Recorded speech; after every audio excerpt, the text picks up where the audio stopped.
하나님 말씀 봅니다. 구약성경 사무엘상 7장 3절부터 17절까지 기록된 말씀. 사무엘상 7장 3절부터 17절까지 우리 함께 한 목소리로 합독합니다. 읽어요. 시작. 사무엘이 이스라엘 온 족속에게 말하여 이르되 만일 너희가 전심으로 여호와께 돌아오려거든 이방 신들과 아스타롯을 너희 중에서 제거하고 너희 마음을 여호와께로 향하여 그만을 섬기라. 그리하면 너희를 블레셋 사람의 손에서 건져내시리라.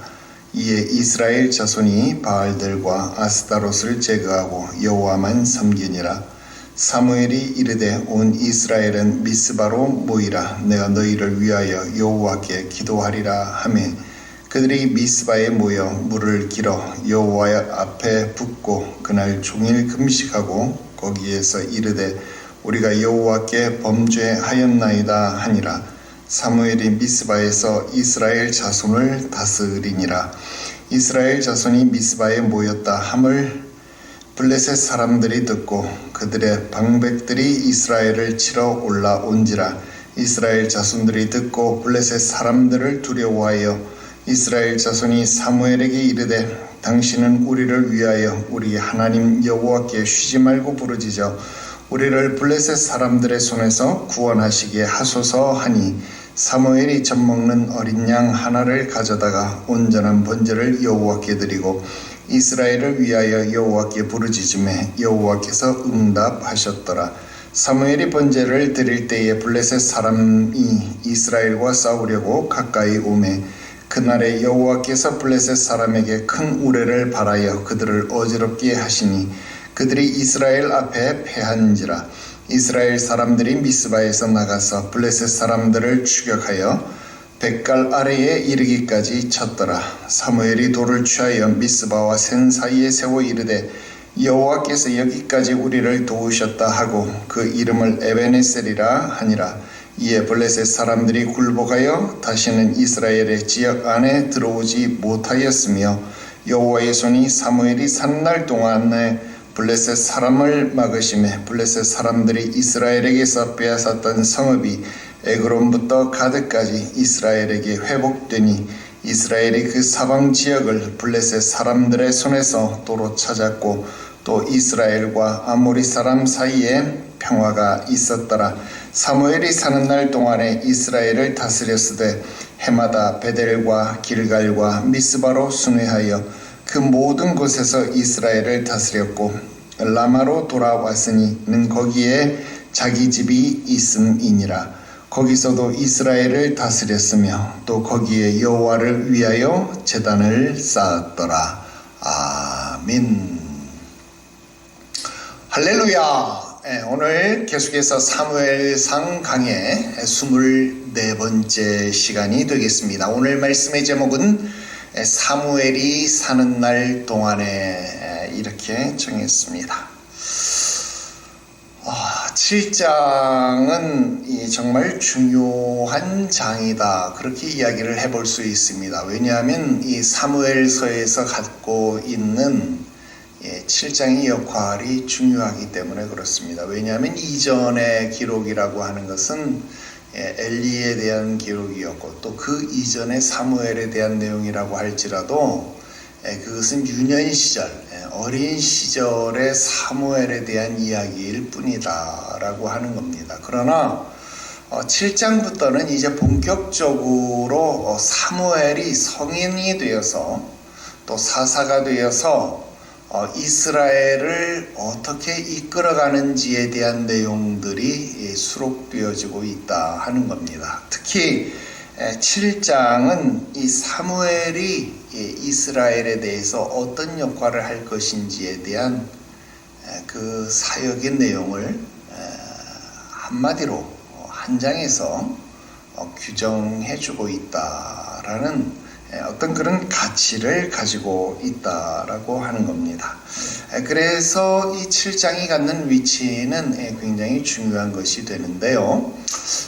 아무튼 이 7장이 우리들에게 주는 교훈의 내용들을 우리가 빠르게 살펴보려고 합니다. 오늘 역시 세 가지 말씀을 여러분들에게 드리려고 합니다. 첫 번째로 사무엘은 이스라엘의 마지막 사사입니다. 이 말을 여러분들에게 드립니다. 제가 이렇게 말을 하게 되면 여러분들은 바로 질문을 해야 합니다. 목사님, 삼손이 마지막 사사라면서요. 그런데 왜 또 사무엘을 마지막 사사라고 말씀하십니까? 여러분 정도 되면 바로 이렇게 질문을 해야 하는 것이 정상입니다. 이제 그 답변을 여러분들에게 드리도록 하겠습니다. 먼저 이렇게 질문이 나오는 이유, 또 여러분들이 이렇게 질문을 해야만 하는 이유는요, 이것을 우리가 성경 분류상 약간 표현이 그렇습니다만 학문적으로 기준을 잡고 분류를 하기 때문에 일어나는 현상이다라고 말을 해볼 수 있습니다. 자, 이게 무슨 말일까? 여러분, 일단 우리가 사사라고 이야기를 한다면, 여러분, 사사들의 기록이니까 당연히 어디에 나와야 하겠어요? 사사들의 기록이라면 당연히 사사기에 기록되어져야만 할 것이다 라는 겁니다. 그러니까 공식적으로 사사들의 기록이다 그렇게 이야기를 하면 사사기에 나와 있는 사람들만을 사사 그렇게 보는 것이 정확할 것이다 라는 거예요. 예를 들면 우리나라의 역사서 중에 조선 왕조 500년의 기록을 담은 조선 왕조실록, 여러분 이런 책이 있죠. 조선 왕조실록 이렇게 이야기하면 조선의 임금들에 대한 기록이잖아요. 그런데 거기에 고려의 임금이었던 충렬왕에 대한 기록, 여러분 이것이 들어올 수는 없잖아요. 여러분 충렬왕 역시도 우리나라 이 한반도에 있었던 어떤 왕에 대한 기록은 맞잖아요. 그런데 그 충렬왕은 여러분 왕씨 가문의 왕이었지 이씨 가문의 왕은 아니잖아요. 그러니까 여러분 이 충렬왕은 조선 왕조실록에 기록되어진 왕이 아니었기 때문에 여러분 조선의 임금이 아니다라는 거예요. 그러니까 여러분 이것은 분류상 아무리 같은 왕이라고 할지라도 한 나라의 왕이다 그렇게 이야기를 할 수는 없는 거겠죠. 마찬가지로 우리가 지금 사사기 이렇게 이야기를 했을 때 이스라엘의 사사는 이 사람들입니다 라고 우리가 정했기 때문에 여러분 사사기에 기록되어져 있는 사람만을 우리가 이스라엘의 사사다 그렇게 말할 수 있겠다라는 겁니다. 그래서 여러분 이런 이 분류를 놓고 이야기를 한다라고 한다면요, 이스라엘의 공식적인 사사는 몇 명이 되느냐면 총 12명이 된다라고 하는 겁니다. 여러분 우리가 사사기에서 공부했던 것처럼 제1대 사사 온니엘부터 시작해서 마지막 12번째 12대 사사 삼손에 이르기까지 12명의 사사가 존재한다라고 하는 겁니다. 여러분 거기 중에서 기록의 분량이 많고 적음에 따라서 대사사와 소사사로 나눈다 하는 이야기까지 우리가 사사기 공부할 때 우리가 함께 공부했습니다. 자, 그런데 이것은 우리가 기록적 분류고요. 기록적 분류고 그냥 우리가 시대로만 놓고 본다라고 이야기를 한다면 여러분 사무엘서가 기록되어진 내용도 보면 사무엘서는요 좀 특이하잖아요. 사무엘서는 사울 왕이 재위 기간인 그러니까 왕국 시대의 이야기도 사무엘서에 기록하고 있지만 여러분 사무엘서는요 사사시대의 이야기, 사사시대 말기의 이야기도 역시 기록하고 있다 하는 겁니다. 그러니까 사무엘서는 정확하게 이야기하면 사사시대부터 왕국시대에 걸쳐서 있었던 이야기를 사무엘의 관점에서 기록한 역사서이기 때문에 사무엘서인 것이지, 그게 뭐 따로 떨어진 어떤 그런 이 관점의 기록은 아닌 것이죠. 그러니까 여러분, 이 사무엘서에도 누가 들어갈 수 있어요? 사사가 들어갈 수 있다라고 하는 것입니다. 그래서 이 사무엘서에도 보면요, 사사들이 등장합니다. 그래서 우리가 알고 있는 이 삼손까지 알고 있는 이 12명의 사사 이외에도요, 사무엘상에 보면 4명의 사사가 추가로 기록되는 것을 보게 됩니다. 자, 첫 번째 사사가 누구냐면 바로 엘리입니다. 여러분, 엘리는요 사사였어요. 그래서 엘리는 판관이었다라는 겁니다. 그래서 어디에 앉아 있었어요? 의자에 앉아 있었다. 그리고 백성들을 재판하면서 백성들을 다스렸다. 그러니까 그는 판관이었다라는 것을 우리는 알 수 있다 하는 겁니다. 그래서 엘리는 사사였구나 라는 것을 우리는 생각해 보는 것이죠. 물론 엘리는 판관이면서 사사이면서 또 무엇이었어요? 제사장이었습니다.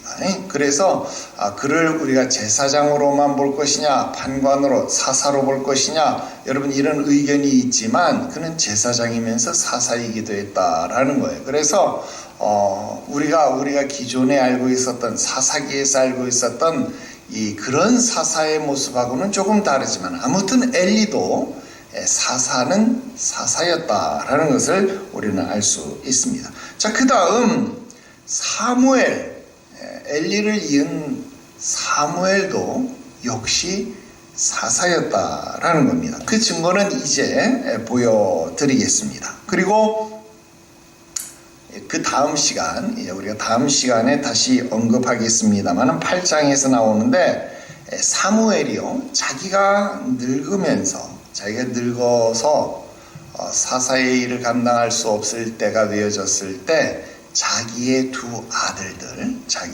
아들들을 무엇으로 임명하냐면 사사로 임명합니다. 뭐라고요? 임명한다고요. 자, 지금까지 사사는 어떻게 했어요? 하나님이 세우시거나 또 사람들에 의해서 이렇게 추대되어지는 거였는데, 자, 이번에는요, 사무엘이 자기의 아들을 사사로, 판관으로 임명한다라는 거예요. 그 아들들이 누구냐? 요엘과 아비야, 이렇게 나옵니다. 그런데 이 요엘과 아비야에 대해서 8장에 보면 어떤 기록이 나오냐면, 그들은 뇌물을 받아서 판결을 굽게 했다, 이런 기록이 나와요. 자, 그런데 사사의 책무가 뭐죠? 사사의 책무가 무엇이냐면, 기본 책무가 재판하는 거잖아요. 재판하는 거. 저스티스, 정의를 실현하는 거잖아요. 자, 그런데 뇌물을 받아서 판결을 굽게 했으니까, 판결을 흐리게 했으니까, 여러분, 요엘과 아비야는 그 처음부터가 잘못됐잖아요. 그러니까 사사로서의 책무를 감당하지 못했기 때문에 사사로 인정을 받지 못합니다. 그래서 요엘과 아비야는 사사로 임명을 받기는 했습니다만 사사로 인정을 받지 못해서, 그래서 공식적으로는 사무엘이 마지막 사사다, 그렇게 이야기를 해보게 됩니다. 자, 그러면 이스라엘의 사사는 총 몇 명이 되는 거예요? 12명이 아니라 14명까지 늘어날 수 있다라는 것을 우리가 참고적으로 생각을 해보게 됩니다. 자, 그러면 원래 왜 처음부터 사사들의 기록을 이야기할 때 엘리나 사무엘까지 사사기에 같이 묶어서 기록하지 않고 왜 엘리와 사무엘을 따로 떼어서 그들은 사사기의 기록에 적어놓지 않고 따로 떼어 놓았을까를 생각해 봐야 되지 않겠어요? 자, 아까도 이야기했지만 엘리는 제사장이면서 사사였잖아요. 자, 사무엘도 오늘 이제 뒤에서 이야기하겠지만 그는 선지자의 역할을 하면서 선지자이면서 사사의 역할, 또 뒤에서 보면 제사장의 역할도 일부 감당을 하고요. 또 왕을 세우는 일도 감당을 한다라고 하는 겁니다. 자, 그렇다고 한다면 우리가 알고 있는 기존의 사사들과는 좀 다른 모습을 보이고 있다라는 거예요. 그래서 우리가 보편적으로 사사라고 이야기할 수 있는 그 사사들의 기록과는 구분이 되어지기 때문에 공식적인 사사는 12명으로 하자. 그래서 이 12명의 기록을 한 권의 책으로 묶은 것을 사사기 이렇게 이야기를 한 것입니다. 자, 이게 무슨 말인지 이해가 되겠지요. 자, 그래서 공식적인 이스라엘의 사사는 12명, 그리고 추가로 엘리와 사무엘까지 사사로 호칭을 받았다라고 하는 것을 여러분들이 참고로 기억하시면 되겠습니다. 자, 그러면 왜 사무엘이 사사일까요? 자, 3절부터 우리가 읽었던 3절부터 14절까지의 구조를 보면은요, 답이 나온다라는 겁니다. 자, 한번 볼게요. 3절에 보니까 뭐가 나와요? 이스라엘이 하나님 앞에 범죄하는 배교함의 모습이 고발되고 있습니다. 그러니까 7절에 하나님이 블레셋을 통해서 징계를 내려요. 블레셋이 이스라엘이 미스바에 모였다함을 듣고 그들을 치기 위해서 올라오죠. 자, 6절과 8절 각각 회개와 부르짖음이 나타납니다. 그리고 10절부터 14절까지 하나님의 구원하심이 이루어져요. 자, 이게 뭘까요? 이게 뭐예요? 네, 그래요. 우리가 사사기에서 공부하면서 배웠던 사사기의 패턴이 여기에서 나타났다라는 겁니다. 자, 이런 구성, 이스라엘의 범죄, 또 이스라엘의 회개, 부르짖음, 그리고 하나님이 한 사사를 세우시고 그들을 구원하신다라고 하는 이런 사사기의 전형적인 패턴이 바로 이 사무엘의 이야기, 즉 사무엘상 7장에서도 이 패턴이 반복되고 있다라고 하는 것을 보면 이 사무엘이 사사다라고 하는 증거는 그대로 우리가 받아들여질 수 있겠다라고 하는 겁니다. 또 뿐만 아니라 이런 구성은요, 자연스럽게 사무엘을 사사로 소개하는 이 15절부터 17절까지의 기록과도 연결이 된다 하는 겁니다. 자, 15절, 16절, 17절 내용도 보세요. 자, 여기 15절, 16절, 17절에 반복적으로 등장하는 단어가 있어요. 어떤 단어가 등장합니까? 다스렸다라고 하는 단어가 반복적으로 등장하고 있습니다. 자, 이 단어 우리 사사기에서 공부했어요. 이 단어는요, 샤파트라고 하는 단어입니다. 이 샤파트라고 하는 단어 우리 미슈파트 하면서 배웠죠. 샤파트라고 하는 단어 재판하다, 다스리다, 통치하다 그런 뜻을 가지고 있습니다.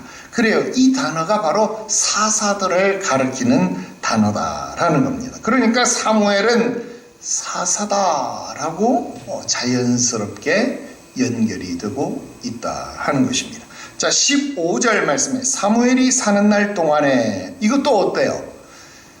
사사기의 기록하고 유사하지 않아요? 누가 다스리는 날 동안에 이스라엘의 평안이 임했다. 누가 사는 날 동안에 평안이 임했다. 여러분, 이런 것처럼 오늘 사무엘이 사는 날 동안에, 여러분, 이 제목, 이 말이 마치 사사기의 기록을 보는 것 같다라는 겁니다. 또 16절 말씀도 보니까 해마다, 베델, 길갈, 미스바 이렇게 순회하면서 다스렸다, 재판했다 그렇게 하는 거예요. 여러분, 이렇게 순회하면서 다스렸다, 이것도 많이 봤죠. 드보라도 이렇게 상수리 나무 아래서 또 이렇게 순회하면서 재판했다. 여러분, 이게 사사들의 모습이다라는 겁니다. 17절 라마로 돌아와서 드보라는 상수리 나무 아래서 그렇게 연상되어지는 모습입니다. 그리고 훗날 이 라마는요 사무엘에게 거점과도 같은 그런 역할을 하는 도시였습니다. 그리고 10절 말씀에 보면 블레셋 사람들에게 큰 우레를 바라였다. 그리고 그들을 어지럽게 해서 그들을 패하게 하셨다. 여러분 이것도 어디서 많이 봤어요? 기드온이 300명의 용사를 가지고 여러분 미디안 대군 13만 5천 약 14만 명에 가까운 대군을 쳐부술 때 어떻게 합니까? 하나님이 그들 가운데 큰 우레를 바라시고 그들 가운데 자중질환을 일어나게 하시니까 그들이 서로 자기들끼리 치고 받고 여러분 죽고 죽이니 여러분 그들이 스스로 지리멸렬 쓰러지게 되었다 하는 것이죠. 또 여러분 드보라의 전투 기록에서도 하나님이 어떻게 하셨어요?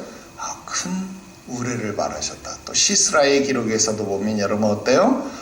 하나님께서 그들에게 큰 우레를 바라시는 여러분 집중호우가 내려서 여러분 그 사라져야 될 건기의 땅에 여러분 갑자기 강이 생기고 병거가 다닐 수 없는 지역이 되어가지고 야일의 장막으로 들어갔다가 결국 말뚝에 관자놀이에 뚫려서 죽게 되었다. 우리 그 기록 다 알고 있지 않습니까? 마치 하나님께서 친히 싸우시는 큰 우레를 바라시는 그 모습들을 사사시대의 전쟁의 모습, 전투의 모습을 우리가 고스란히 보는 것 같다 하는 것입니다. 그래서 오늘 이 7장에서 사무엘을 무엇으로 소개하고 있습니까? 7장은요 사무엘을 이스라엘의 사사다. 그것도 이스라엘의 마지막 사사다라고 소개해 주고 있다 하는 겁니다.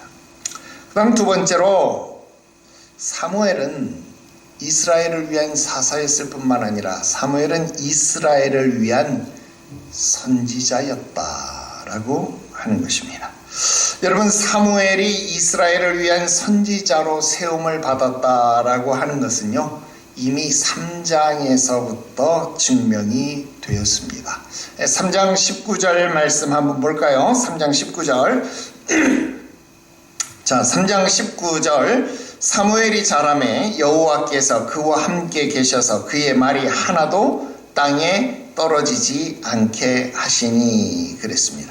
여러분 이 말씀은 우리가 두 가지로 해석을 해볼 수 있습니다. 이 말은 사무엘의 기도가 하나도 땅에 떨어지지 않고 다 응답되었다. 여러분 이런 의미로도 해석이 되어질 수 있습니다. 그런데 이 말은 다른 의미로도 해석이 가능한데요. 어떤 의미가 됩니까? 이 말은 사무엘이 하나님께로부터 받은 바 예언의 말씀이 하나도 땅에 떨어지지 않았다. 즉 헌이 되지 않았다. 하나도 이루어지지 않음이 없었다라는 의미로도 해석이 되어지는 말입니다. 그래서 여러분 이 말은요 사무엘의 예언이 다 들어맞았다 이런 말이 돼요. 그래서 20절 말씀에 보면 뭐라 그래요? 단에서부터 부엘세바까지 온 이스라엘이 사무엘은 여호와의 선지자로 세우심을 입은 줄 알았더라. 여러분 기도 응답 받았다고 선지자라고 말하는 건 아니잖아요. 예언이 이루어졌으니까 선지자라고 말하는 것이. 그러니까 여러분 이 말씀은 오히려 예언이 하나도 땅에 떨어지지 않았다 이렇게 해석되는 것이 더 옳은 해석이 될 수 있겠죠.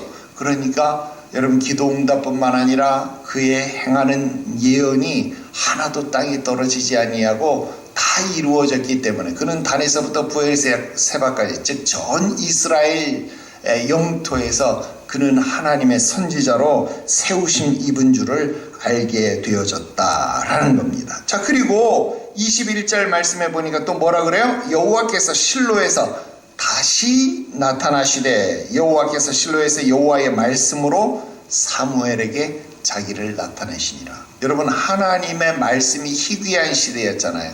하나님의 말씀이 희귀해서 아무나 그 말씀을 들을 수 없었고 하나님이 아무에게나 나타나지도 아니하던 시대인데 여러분 하나님이 선지자들에게 여러분 엘리사에게 엘리야에게 어떻게 하셨어요? 하나님이 폭풍 중에 여러분 세미한 음성 가운데 하나님이 나타나시잖아요. 마찬가지로 지금 사무엘에게 하나님이 나타나셨어요. 하나님이 실로에서 자기를 드러내셨다, 나타나셨다. 그 말은 뭐예요? 하나님이 자기를 내보이셨다, 계시하셨다. 계시라는 말이 뭐예요? 커튼을 열어서 드러내 보이다, 이런 말 아닙니까? 그러니까 하나님이 자기를 계시하셨다, 자기를 증명하셨다. 그러니까 사무엘은 어떤 존재예요? 하나님 앞에 선지자로 세움을 받았다라는 것이 온 이스라엘의 증명이 되었다라는 겁니다. 자, 더군다나 오늘 보면 3절, 4절 말씀해 보니까 뭐라고 이야기해요?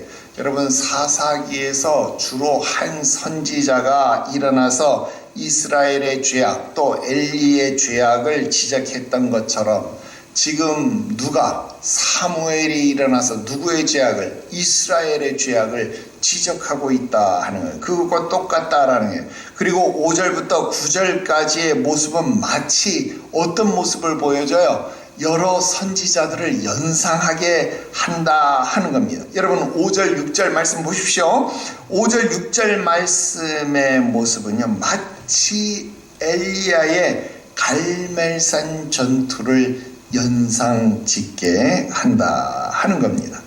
여러분, 물을 길어 여호와 앞에 붓는 의식, 여러분 이게 그냥 말씀 그대로 본다라면 여러분 어떤 내용이에요? 이스라엘 백성들이 지금 마음을 쏟는 그런 회개를 상징하는 내용이 되겠지요. 그러나 여러분, 물을 길어서 지금 제단에 쏟는다, 여호와 앞에 붓는다, 여러분 이런 게 마치 그 옛날 갈멜산에서 여러분 제단에 물을 붓는 그런 모습을 우리가 떠올릴 수 있지 않습니까? 그러니까 지금 이 사무엘의 모습은 선지자의 모습을 떠오르게 한다라는 겁니다.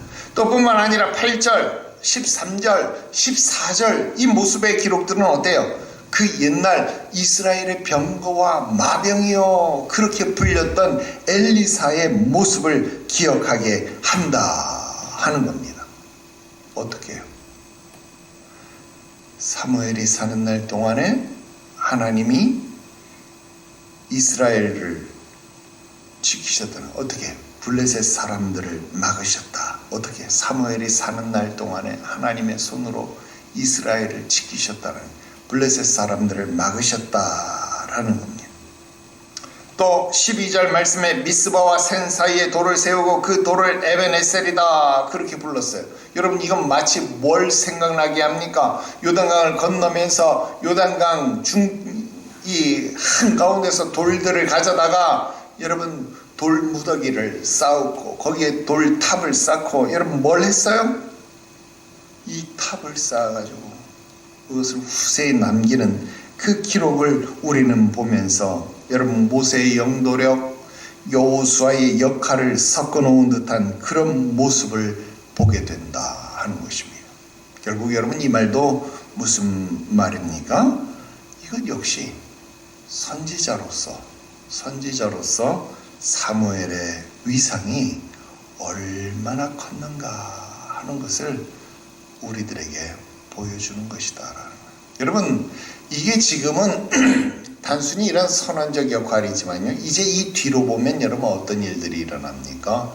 사울에게도 다윗에게도 여러분 사무엘은요 엄청난 선지자로서의 역할을 하는 거잖아요. 물론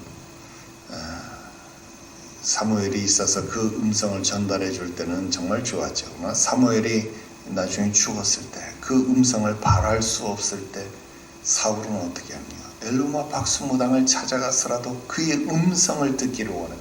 선지자의 음성을 듣기를 원했다라는 것. 우리 생각해 본다면 지금 사울의 위상이 얼마나 중요한 것인가 하는 것 다시 생각해 보게 됩니다. 자, 이제 마지막 세 번째 말씀을 드립니다. 자, 사무엘은 이스라엘을 위한 사사, 그리고 이스라엘을 위한 선지자, 그리고 세 번째 사무엘은요 이스라엘을 위한 중보자의 역할을 한다 하는 겁니다. 여러분 제가 지금 일부러 중보자 이렇게 표현해요. 근데 중보자라는 말을 바꾸면 어떤 말이 됩니까? 제사장 이런 말도 되겠죠. 왜? 제사장의 역할이 다리를 놓는 사람, 제사장의 역할이 바로 중보자의 역할 아닙니까? 그런데 제가 지금 제사장이라는 말 대신 그냥 중보자의 역할 이런 표현으로 바꿔서 조금 약화시켜서 이야기를 하고 있습니다. 그러나 분명 그 역할은 제사장의 역할, 중보자의 역할을 하고 있다 하는 겁니다. 자, 다시 5절로 돌아가서요. 사무엘의 사역을 종합해보자 하는 거예요. 종합해보니까, 자, 사무엘이 지금 뭐라고 말합니까? 이스라엘을 미스바에 모이게 하고 있습니다. 자, 우리 사사기 마지막 19장부터 나오는 내용에서 최초의 미스바 총회 사건 기억하고 있죠. 베냐민 지파를 멸절로 이르게 했던 최초의 미스바 총회를 우리가 이야기를 했었습니다. 자, 그런데 두 번째 미스바 총회는 바로 이 사무엘이 모이게 한 미스바 총회였는데, 이 미스바 총회는 어떤 총회였어요? 자, 내가 너희를 위하여 여호와께 기도하리라, 그렇게 선언하고 있습니다. 여러분, 단순하게 보자라고 한다면 지도자의 선언과 다를 바가 없습니다. 그런데 이것을 찬찬히 생각을 해보면 여러분, 이 선언이 어떻게 들리나요? 마치 구약시대 성막에서 레위 제사장들이, 그것도 대제사장들이 여러분 대속죄일에 이스라엘의 모든 죄악을 가지고 그 죄악을 위해서 여러분 대속죄일에 어린 양의 피를 가지고 하나님 앞으로 나아가 이스라엘의 죄를 속하기 위하여 내가 너희를 위하여 기도하겠다라고 말하는 여러분 중보자의 역할, 대제사장의 역할을 보는 것 같지 않으냐 그 말입니다. 또 모세의 역할도 보인다 하는 겁니다. 9절과 10절 말씀에 보니까 사무엘이 여호와께 번제를 드렸다 그랬어요. 번제를 드렸다. 여러분, 우리는 이미 사무엘의 아버지가 레위인이었다라는 것은 알고 있습니다. 그러나 레위인이었으나 제사장은 아니었다라는 것도 알고 있습니다. 특히나 또 이 제사장의 가문이 아니었다라는 우리가 알고 있어요. 자, 제사장은 아론의 가문에서만 나오잖아요. 아론의 가문에서만. 자, 그런데 지금 사무엘은 여호와께 뭘 하고 있어요? 번제를 드리고 있습니다. 그리고 뒤에 보면 이 사무엘이요, 사울과 다윗에게 기름을 붓는 행위도 하게 됩니다. 물론 하나님의 지시하심을 따라서 순종하는 일이긴 하지만 기름을 붓는 행위도 대제사장도 아닌데 관유를 붓는 그런 의식을 누가 하는 거예요? 사무엘이 하게 된다 하는 겁니다. 여러분, 이미 사무엘은요 이스라엘의 제사장과 같은 중보자적 위치를, 중보자적 역할을 하고 있다라고 우리는 보아야 하겠다 하는 겁니다. 또 같은 구절을 다르게 해석하는 것이다, 그렇게 할 수 있을지는 모르지만 우리 아까 3장 19절 말씀에서 그의 말이 하나도 땅에 떨어지지 않았다라고 하는 것, 아까 예언이라고도 이야기를 했지만 중보기도라고 이야기를 했을 때 그의 기도가 하나도 땅에 떨어지지 않았다. 그러니까 중보기도라고 했을 때 그가 중보자가 될 수 있다는 것 아닙니까? 그리고 오늘 7장 17절 말씀에도 보니까 거기서 여호와를 위하여 제단을 쌓았다. 거기가 어디입니까? 라마잖아요. 라마에서 여호와를 위하여 제단을 쌓았다. 왜 라마에서 제단을 쌓았을까요? 이미 실로에 있었던 중앙성소가 파괴되었고 제사장들은 이미 전쟁 상황 속에서 적군들에 의해서, 블레셋들에 의해서 다 죽어버린 그런 상황이 되어졌을 때에 사무엘은 부득불 어떻게 할 수밖에 없었어요? 제사장의 역할을 수행할 수밖에 없었다라고 하는 것입니다. 자, 그렇다고 한다면 지금 사무엘의 사역, 이 7장에서 이야기하고 있는 사무엘의 사역은 사사로서, 그리고 선지자로서, 그리고 중보자, 제사장과 같은 중보자의 사역으로서 그는 이스라엘에게 서 있고 하나님께로부터 그 명령하심을 받았다라고 하는 것을 우리는 생각해 볼 수 있습니다. 자, 이제 결론을 맺어야 합니다.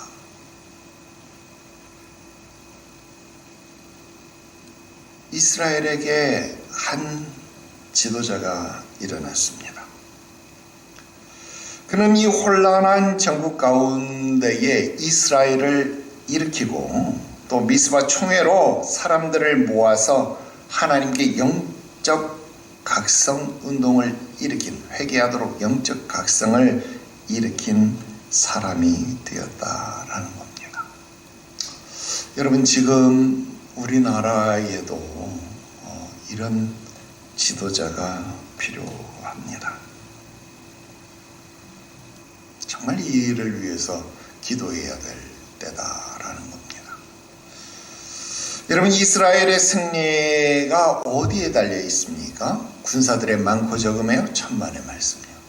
무기의 좋고 나쁨에요? 천만의 말씀이요. 여러분, 횃불과 항아리만으로도 14만 명의 군사를, 300명의 숫자를 가지고도 무찌를 수 있는 것이 하나님이십니다. 그렇다고 한다면 이스라엘의 승리는 다른 데 있는 것이 아니라 하나님께 달려 있다는 거예요. 여러분, 이스라엘 백성들이 하나님의 말씀에 순종하는지 순종하지 아니하는지에 달려 있다라고 하는 겁니다. 더군다나 오늘 말씀에 보면 사무엘이 미스바와 센 사이에 돌 하나를 취하여 거기에 세우고 그곳을 에베네셀이라 그랬습니다. 여러분, 전에 블레셋과 전투를 치를 때 진을 쳤던 곳의 지명도 어디였어요? 에베네셀이었잖아요. 그때 에베네셀과 지금 이 에베네셀, 물론 동일한 장소인지 아닌지는 잘 모릅니다. 우리가 그때 동일한 장소가 아니었을 것이다, 그런 이야기를 제가 드린 적이 있습니다. 그러나 어쨌든 동일한 지명은 분명하다라는 거예요. 자, 그런데 같은 이름이 쓰였던 에베네자르, 같은 이름이 쓰였던 그 자리가 한 번은 패배의 장소였잖아요. 중앙 성소까지 파괴되는 패배의 장소였는데 이제 그 장소가 승리의 장소가 되어 있다는 거예요. 어떻게? 하나님이 여기까지 우리를 도우셨다. 여러분, 지금 미스바에 모여서 기도하기만 했는데 큰 우레가 바라시니 그들끼리 치고 받고 그들끼리 죽이고 죽여서 여러분 이 전쟁에 승리를 했다는 거예요. 하나님이 여기까지 우리를 도우셨다라는 거예요. 기도만 했는데 우리는 이겼다라는 거예요. 하나님 앞에 무릎만 꿇었는데 우리는 이 혼란을 승리로 이끌 수 있었다라고 하는 겁니다. 여러분, 무엇이 상황을 바뀌게 했습니까? 그렇습니다. 이스라엘의 회개입니다. 여러분, 지금 우리 조국 대한민국을 바꿀 수 있는 것, 우리 가정을 바꿀 수 있는 것, 우리 교회 상황을 바꿀 수 있는 것, 우리가 회개하는 것 이외에 다른 길은 존재하지 않습니다. 그래서 기도해야 합니다. 2025년도 우리가 하나님을 인격적으로 만나기 위해서 기도에 힘쓰고 있습니다. 매 예배 시간 끝나자마자 여러분, 우리 하나님 앞에 무릎 꿇고 기도합니다. 30분씩 기도합니다. 정말 소중한 시간입니다. 말씀과 기도가 같이 마치 수레의 바퀴처럼 굴러가고 있습니다.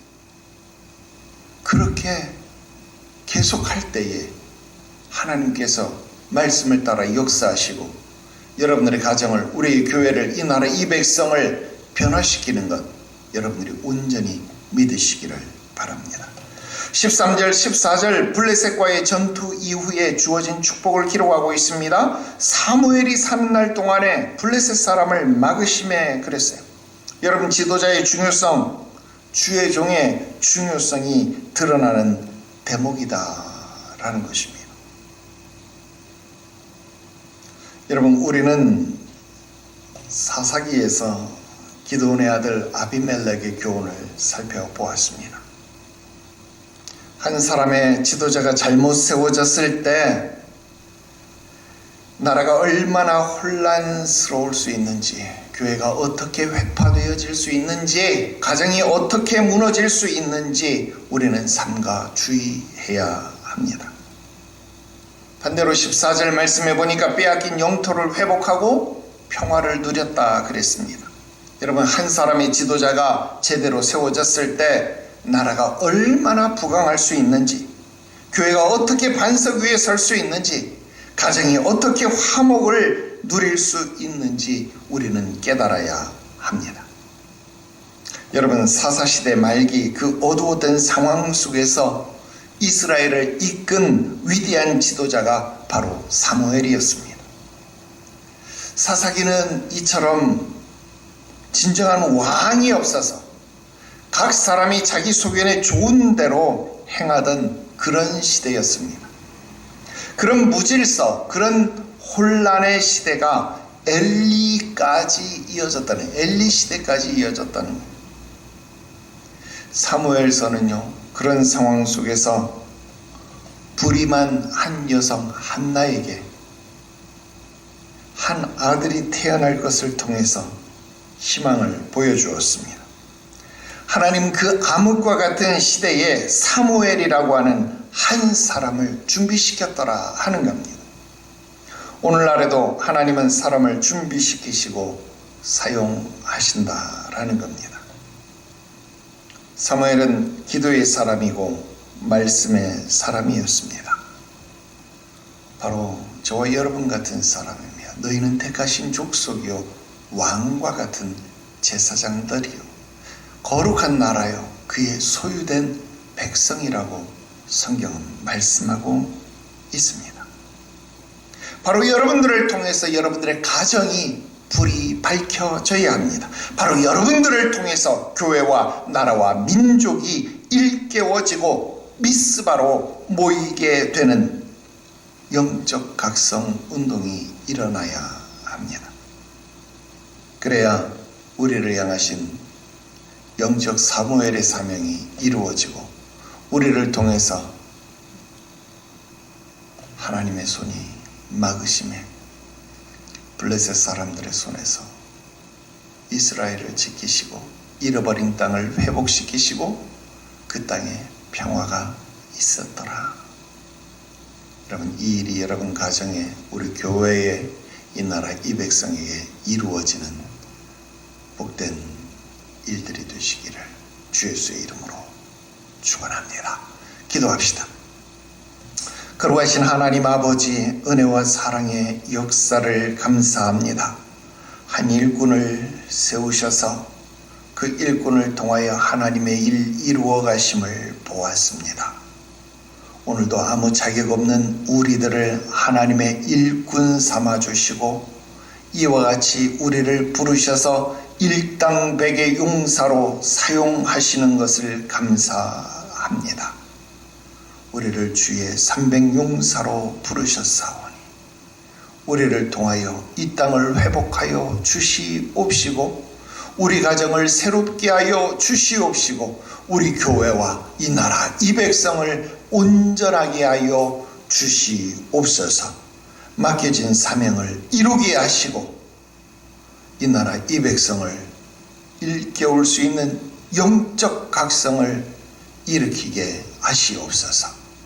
오늘도 미스바에 모여 기도하기를 게을리하지 말게 하시고 사무엘이 항상 외쳤던 것처럼 내가 너희를 위하여 기도하는 것을 쉬지 않겠다, 기도하는 것을 쉬는 죄를 범하지 않겠다 말하였던 것처럼 우리가 일평생 하나님 앞에 기도하는 것 쉬는 죄 범하지 않게 하시옵소서. 오늘도 우리의 부르짖음 간구에 응답하시고 역사하시기를 구하옵고 거룩하신 구주 예수님의 이름으로 기도드리옵나이다. 아멘.